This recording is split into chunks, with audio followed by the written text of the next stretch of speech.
Hola, somos estudiantes de Ingeniería Eléctrica por ciclos propedéuticos de la Universidad Distrital Francisco José de Caldas.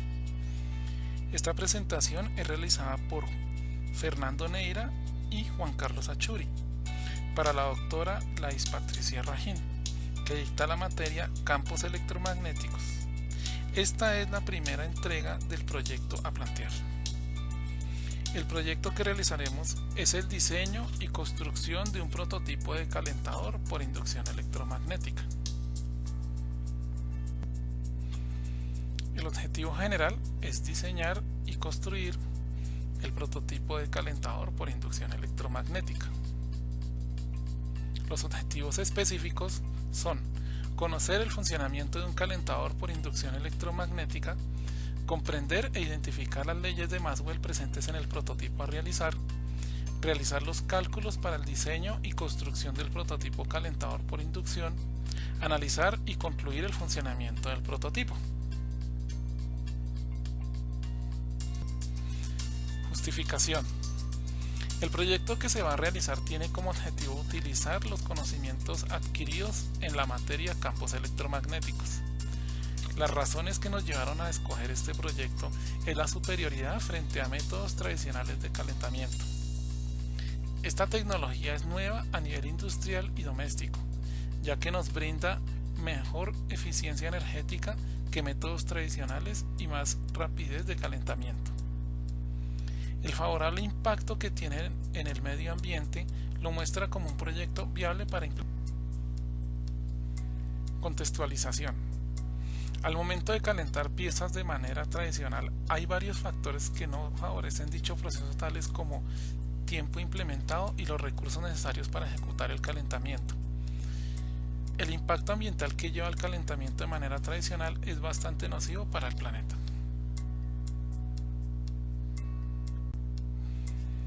Calentamiento por inducción. El calentamiento por inducción es una aplicación muy directa de la conjunción de las leyes de la inducción, ley de Faraday y Ampere, y del efecto Joule. Si en un dispositivo apropiado llamado inductor, que normalmente es el arrollamiento bobinado de un conductor, se hace pasar una determinada corriente eléctrica, se genera un campo magnético cuya amplitud y distribución viene distribuida por la ley de Ampere, que es mostrada en la siguiente ecuación, donde N es el número de espiras del inductor y la corriente que lo atraviesa, H el campo magnético y L la longitud del circuito. Si la corriente inducida en el inductor es alterna, se conseguirá crear un campo magnético variable en el tiempo que en la sección especificada generará un flujo magnético también alterno. Según la ley de Faraday, en todas las sustancias conductoras que se encuentran en el interior de un campo magnético variable se genera una fuerza electromotriz cuyo valor es presentada en la siguiente ecuación, donde E la fe inducida, N el número de espiras del inductor y Φ el flujo del campo magnético. A las corrientes provocadas por esta fe en el interior de la sustancia conductora les llamaremos corrientes inducidas o corrientes de Foucault, y son las responsables últimas del calentamiento por efecto Joule, cuya ley es mostrada en la siguiente ecuación, donde P es la potencia disipada en la resistencia equivalente de la pieza a calentar, R equivalente por la que circula la corriente inducida y su F. Este es el circuito electrónico. Acá pues vemos el montaje que vamos a realizar, el cual nos va a permitir generar un campo electromagnético y poder generar temperatura. El cronograma lo tenemos por semanas para las 3 entregas. Para la primera entrega, que es la que estamos realizando, se inició desde el mes de agosto con la investigación para la selección del proyecto en la primera semana y el análisis de la información. La segunda semana realizamos la recopilación de información y apropiación de conceptos relacionados con las leyes de Maxwell. La tercera semana tenemos el listado de materiales y el diseño de la tarjeta electrónica. Y finalmente, para hacer la entrega la primera semana de septiembre. En la segunda entrega tenemos propuesto en la segunda semana de septiembre hacer la corrección de las observaciones de la primera entrega, una implementación del circuito para generar campo electromagnético, el cálculo del inductor y su fabricación. Y para la tercera semana tenemos la puesta en funcionamiento, las pruebas de funcionamiento, la adquisición de datos a diferentes voltajes y temperaturas y el registro de datos en tabulación, para ya en la última semana de septiembre hacer un análisis de resultados y hacer la entrega en la primera semana de octubre. En la misma primera semana de octubre, después de hacer la segunda entrega, arrancaremos a hacer el circuito electrónico y eléctrico en pleno funcionamiento. Realizaremos el video en funcionamiento pleno del sistema de calentamiento por inducción y haremos unas conclusiones prácticas.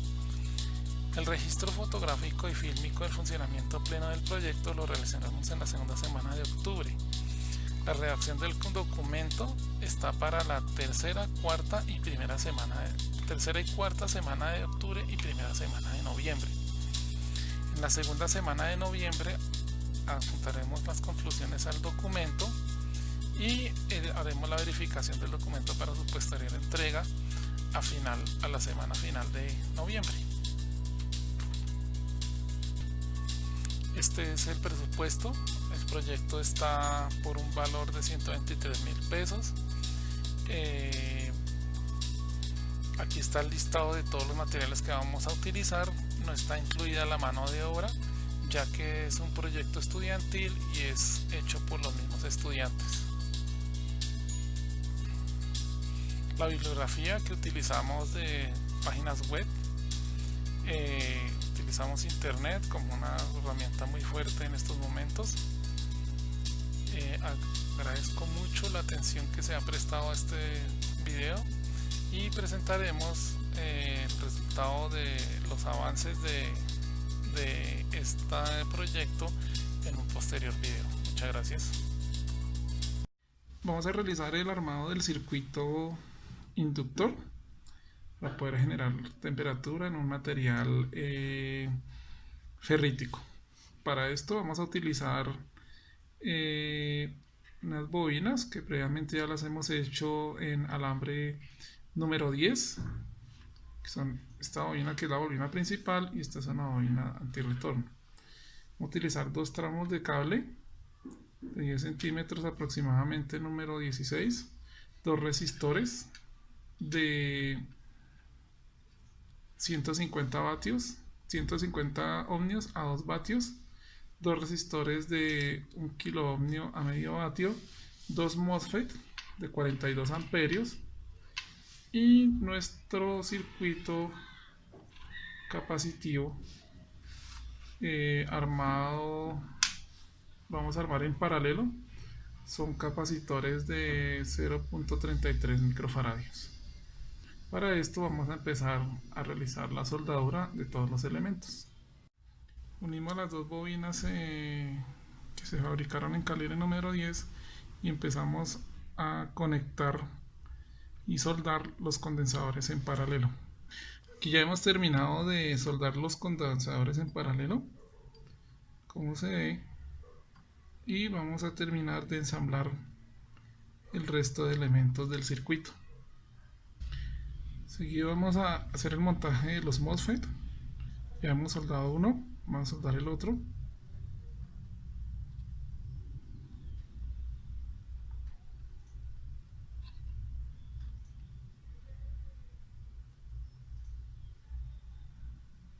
Esperamos que haya temperatura.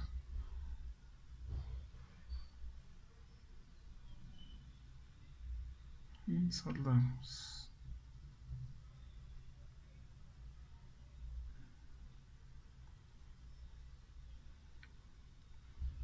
Seguido vamos a empezar a hacer puentes y a montar las resistores en paralelo al MOSFET. Ya hemos instalado las resistencias de 1 kilo ohmio, la compuerta del MOSFET, como lo vemos acá, cada MOSFET acá en este extremo y en este extremo. Ahora vamos a colocar las resistencias de 150 ohmios a 2 vatios la misma compuerta. Para primero vamos a señalar la resistencia para poderla soldar fácilmente. Hacemos en los dos extremos.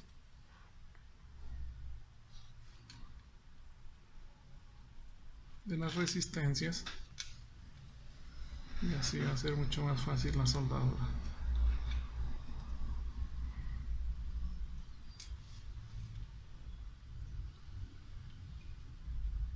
Listo.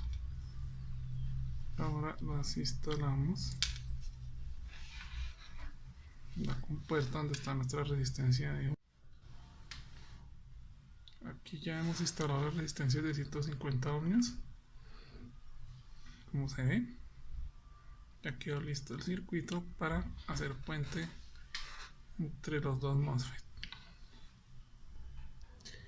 Ya montamos los resistores de 150 ohmios y ahora vamos a puentear los MOSFET por medio de los resistores de 150 ohmios en el drenaje.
Listo, ya no hemos dejado soldado la resistencia. Ya por último hemos soldado los cables, el terminal negativo, que es de esta parte, y el terminal positivo, que es de esta parte donde están los MOSFET. Entonces ya finalizado, ya soldamos todos los elementos de nuestro circuito, como se puede ver. Y pues vamos a ya proceder a hacer la prueba, a generar nuestro campo electromagnético y a inducirlo en un material ferroso para que se eleve su temperatura, como se puede ver acá. Ya lo hemos terminado.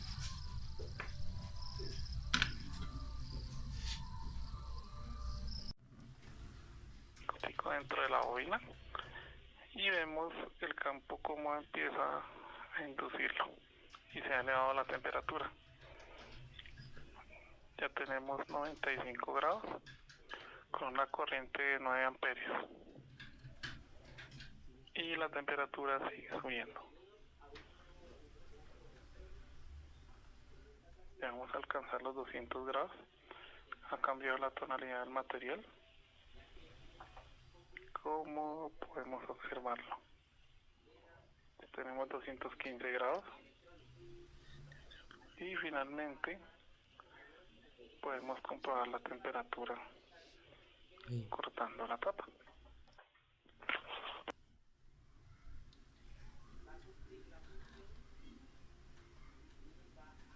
¿Listo? Después de haber visto el funcionamiento de nuestro circuito para generar un campo, encontramos acá, vamos a mostrar acá la gráfica del prototipo, tiempo versus temperatura. Como vemos, el comportamiento es casi lineal. Vemos que se subió la temperatura hasta 250 grados Celsius, más o menos en un tiempo de 47 segundos.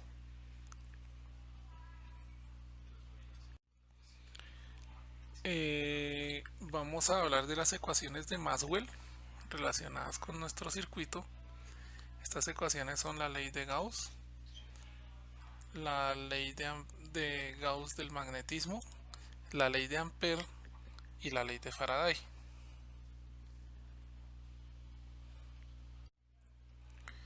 La ley de Ampère. La ley de Ampère determina que la circulación del campo magnético a lo largo de una línea cerrada es equivalente a la suma algebraica de las intensidades de las corrientes que atraviesan la superficie delimitada por la línea cerrada, multiplicada por la permitividad del medio. En concreto, para el vacío tenemos esta ecuación, que es la ecuación número 1.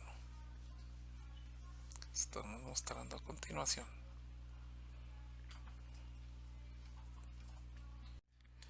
Para nuestro prototipo vamos a calcular el campo magnético en el interior de un solenoide formado por N espiras y que posee una longitud L.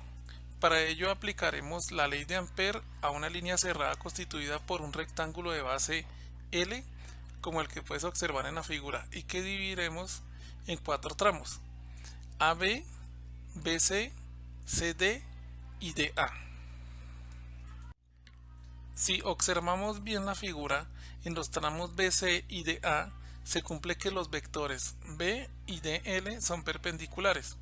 Por tanto, B punto DL es igual a B punto DL punto coseno de 90 grados, que vendría a ser igual a 0. Por otro lado, dado que deseamos conocer el campo en el interior del solenoide, en el tramo CD, que se encuentra fuera del solenoide, consideraremos que el campo magnético es 0. Si aplicamos la ley de Ampère y llamamos N al número de espiras contenidas en el interior de la línea cerrada de base L, obtenemos que N es igual a N sobre L por I.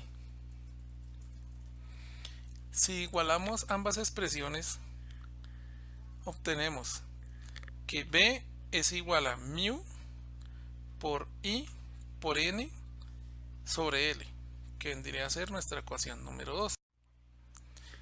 El ejemplo de aplicación de la ley de Ampère que utilizamos en nuestro prototipo es usando la ecuación 2, donde el campo magnético es igual a mu por I por N sobre L. Aquí en esta parte graficamos el campo magnético versus la corriente. Como vimos, se está comportando linealmente. Pues tuvimos 4.5 teslas en el momento que ya teníamos 8 amperios. Acá en la fotografía mostramos un registro de lo que se hizo. Utilizamos un instrumento para medir el campo, un teslarómetro, y pues lo medimos sobre nuestro prototipo. Entonces acá lo que utilizamos fue la ecuación de campo magnético, donde mu es igual a mu por R por mu sub 0, donde mu sub R es 2000 por que es la permeabilidad del acero. Mu sub 0 es 4pi por 10 a la 7 por n sobre a al cuadrado. N es igual a 6 vueltas, I son 2 amperios y L son 3 centímetros de longitud de la bobina.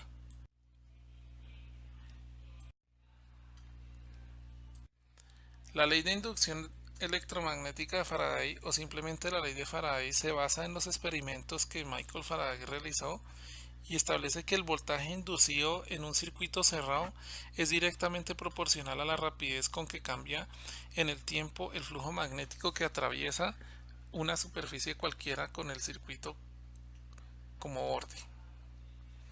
Por medio del teorema de Stokes puede obtenerse una forma diferencial de esta ley.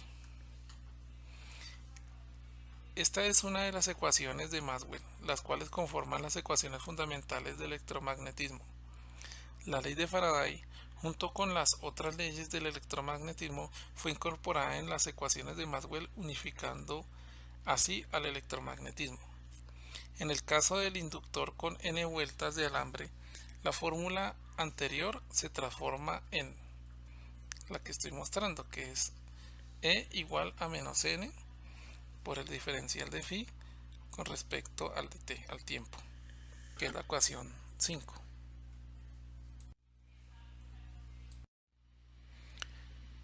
Para nuestro ejemplo de aplicación de la ley de Faraday, nosotros utilizamos un transformador para lograr hacer la reducción de 120 voltios a 12 voltios. Entonces utilizamos la ecuación de Faraday, o la ecuación 5 que se deriva de la ley de Faraday, donde dice que el voltaje inducido es igual al número de espiras por la variación del flujo con respecto al tiempo. Como se puede observar acá en la gráfica, tenemos dos devanados, uno que es el devanado primario y el devanado secundario.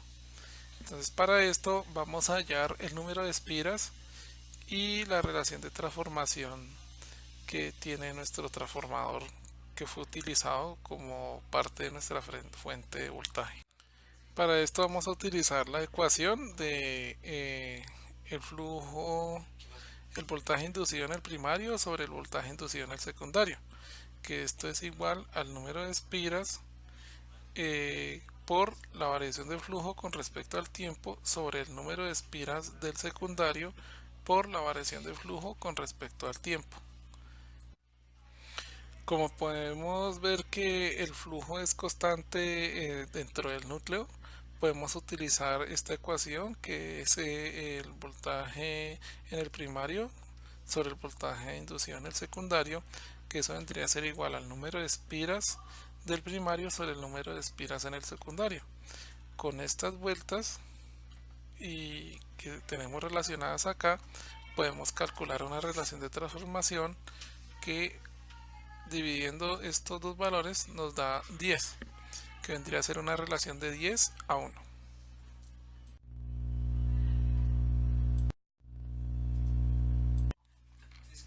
La ley de Gauss. El flujo del campo eléctrico a través de una superficie cerrada cualquiera es igual a la carga neta que se encuentre dentro de dicha superficie dividida por la permitividad eléctrica. Vendría a ser nuestra ecuación número 6. Para nuestro ejemplo de aplicación de la ley de Gauss, una línea recta e infinita de carga. Lo de infinita es importante porque es lo que nos permite decir que todos los puntos en los lados de nuestra superficie gaussiana cilíndrica tienen la misma magnitud de E. En la práctica, por supuesto, no existen líneas infinitas, pero el resultado que obtenemos será una buena aproximación al caso de puntos que quedan cerca de una línea de carga finita. En una situación como esta, como un punto y una línea, la única dirección definida por la realidad física es la dirección radial en coordenadas cilíndricas. E tiene que ser en esa dirección. Nuestra superficie gaussiana tiene lados y dos tapas. En las tapas E no es constante, pero es perpendicular a E. Así que la integral sobre las tapas es 0 y la integral sobre los lados es epsilon sub 0 por E por 2pi por R por L. Ese resultado es siempre igual para toda simetría cilíndrica. De esto obtenemos que el campo eléctrico es igual a lambda sobre 2pi por R por epsilon sub 0, que vendría a ser nuestra ecuación número 9.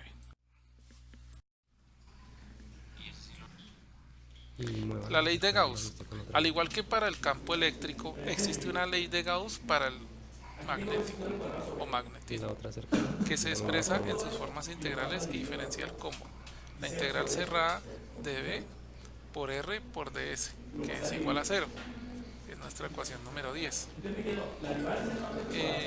Esta ley expresa la inexistencia de cargas magnéticas o, como se conocen habitualmente, monopolos magnéticos.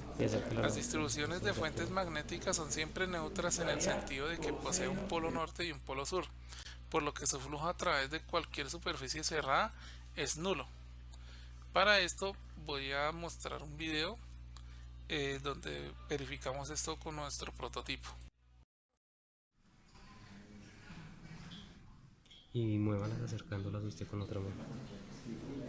Antes de seguir, aquí tengo vecino del cuadrado sobre G. Y la otra cercana de la misma Ahora cojo forma. todo eso y lo paso a dividir en el otro lado. Y 0 sobre eso, 0. Conclusión, lo pasé a dividir. Entonces me quedó la derivada del seno del cuadrado 0. Y mueva esa rótula. Y eso es lo que hay, la derivada del seno del teta es. Y acérquela a la otra. Eso acérquelo. Eso daría coseno de